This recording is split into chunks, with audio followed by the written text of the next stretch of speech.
Hello friends, once again in this video channel here. Today I am going to take another topic of class 12, The Enemy. It's written by P.S. Buck, and you'll see the summary. It's about a Japanese surgeon whose name is Sado, and the setting is at the time of World War II when Japan attacked Pearl Harbor, and after that what they faced, each and everybody knows. So it's about a surgeon, medical surgeon Sado, who went to America to study, but there he meets Hana, another medical doctor, but from Japan, and they came back to Japan and married over there and settled down there. As it was the time of World War II, so all the doctors were called to serve Japanese army. But Sado remained behind because he was allowed to stay back because he was tending to the old general who was on deathbed, general of this Japanese army. So he was just serving him. One night, what happened? There was an incident as they were sitting on in their house. They were just watching the beach and the sea. They saw something falling down, and when they saw that, there came something out of this thing and crawled towards the shore, and it was crawling on the beach. After some time, it just collapsed, and there was no movement now. They went to inspect it, and when they found that there was a badge of American Navy on the cap of this very person, and it was injured by a this person was injured by a gunshot. So this was a soldier now. So they were in no mind to help enemy because he was now enemy. So this Sado was not a kind of a person who was in an opinion to help this young soldier, but he takes young soldier because it was the duty. The duty of doctor oath reminded him that what he has to do, he has to serve mankind, whether enemy or friend. So he provides medical assistance to him, kept in his home to avert danger. But at the same time, when servants of Sado saw this very thing, that he is giving place to an American who is against our country, they left Sado.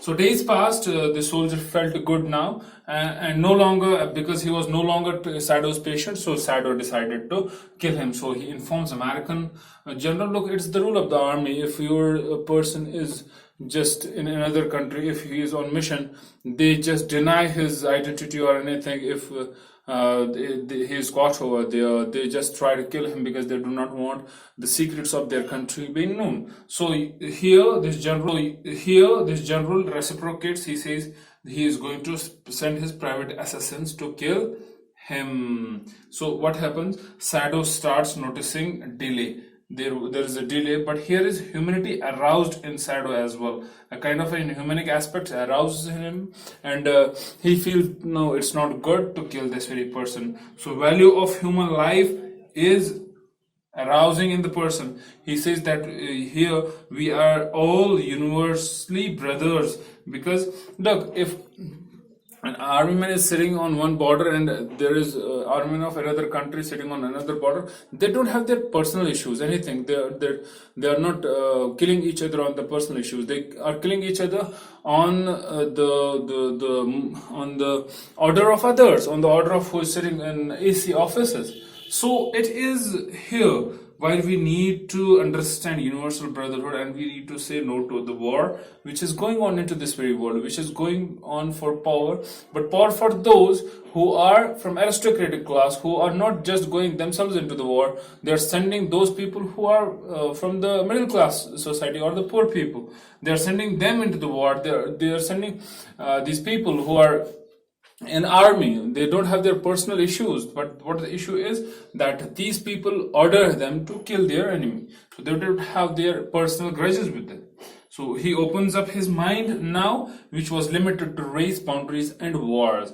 Look, our mind is always, right now, our mind is limited to these very things, that particular race, particular boundary, and particular war, that this one is this belong to this religion, this is belonging to that society. So it should not be in our mind. We should just come out of this narrow-mindedness. We should have broad thinking. We should just follow a thinking of broad vision. We should have great vision. We should not indulge in such kind of mere things. So finally, the conclusion of the chapter is that no one is enemy, and he rises above his prejudice, this shadow.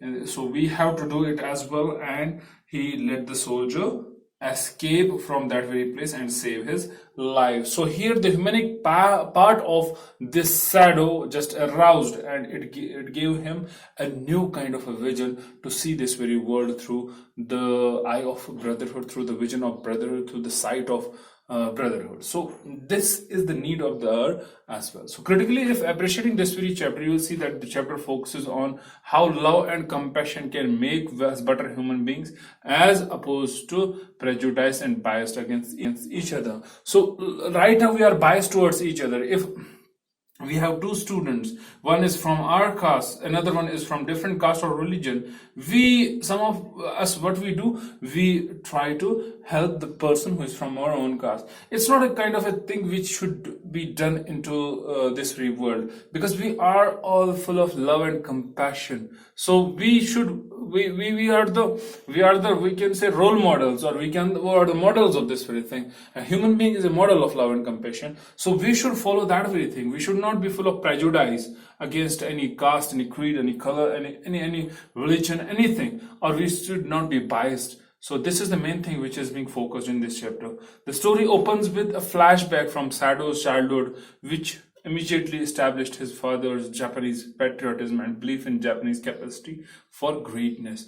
Look, it's our this inheritance sometimes, when we feel that our forefathers or our fathers, they were great, they follow this greatness, they were humble. So this is being followed by the children as well. Sometimes we feel that the person who is quarrelsome has same kind of a children. So children have a lot of effect of the elder ones. So we elders need to focus on giving our children a better education, a better proper behavior. We should behave properly in front of them, because they copy us. So this chapter starts with a flashback about how father of Shadow, he was a patriotic person, and how he believed that there is a capacity of greatness in Japan. So this passage introduces human identity and different duties that accompany those identities. Look, we have different identities. As right now I have a different roles, as Shakespeare said that we play different roles throughout our this life. So same as the case right now, I am playing different roles. I am playing the role of a brother, a father, a husband, a son, so a teacher, so a citizen. So I'm playing different roles, and through these different roles I have different identities and I have different duties as well. So I need to properly follow these duties as per my role. As a teacher, I have a duty to follow up and give better education to the children. As a father, I have same kind of a thing. As a father, I have to give love to my children, and at the same time I have to feed them. I have to give proper and moral education. Same is the case with as a teacher, I have to give moral education to my students. So as a son, I have to take care of my parents. So as a brother, I have to give love and care to my siblings. So this is the thing which accompanies this every identity has its own duties, so which accompany them. The title of the story is extraordinary ironic, although it may not be immediately apparent. It may be not immediately visible. You will not be able to say visible that this is this ironic in it. Ironic, what the pretending of saying something different by saying differently. So here the enemy, but later on you will see that the person is not enemy. He is considered as universal brother. So it is ironic over here. Extraordinary ironic is the story. Provides a message that humanism transcends all man-made prejudice and barriers. It's humanism just overcomes all these things, prejudice and barriers.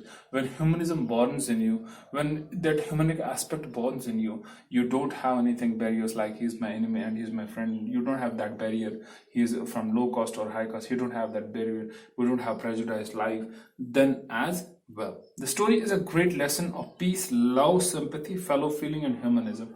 Look, we are again and again dealing with, in every chapter, we are dealing with this very thing, that peace is the need of the hour, love is the need of the hour, sympathy is the need of the hour, fellow feeling is the need of the hour, humanism is one of the great things which is the need of the hour.